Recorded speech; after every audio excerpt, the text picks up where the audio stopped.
ايه يا عم سويس؟ انت عمال تنصح بغير الزيت، ولو معاك موتوسيكل غير زيت بدري، ولو معاك عربيه غير زيت بدري. وانا اللي اسطى محمد كستبانات قال لي ان هم في بلاد بره ما بيغيروش الزيت اصلا. فهمني بقى يا عم ايه الحوار ده؟ كلمني واحده واحده بس يا حبيبي ومن غير ما تشكل. انا هخاطبك بعقلك انت وهفهمك ايه هو الحوار ده بالبلدي.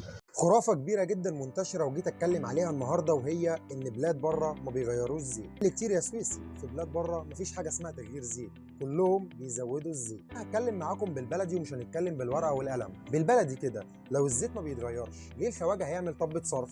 ليه اصلا يبقى في شركات مصنعه للزيوت؟ ليه هيبقى في منافسه في مبيعات الزيوت بالضخامه وبالقوه دي؟ بالمناسبه ده مش في مصر بس، ده عالميا. لو الزيت ما بيتغيرش يا هندسه ما كانش نزل كل موتوسيكل او كل سياره صفحه كامله في المانيوال بتاعها تشرح صيانه زيوت العربيه او الموتوسيكل. دي خرافه مصريه احنا اللي زرعناها واحنا اللي نشرناها. بره بيغيروا الزيت عادي.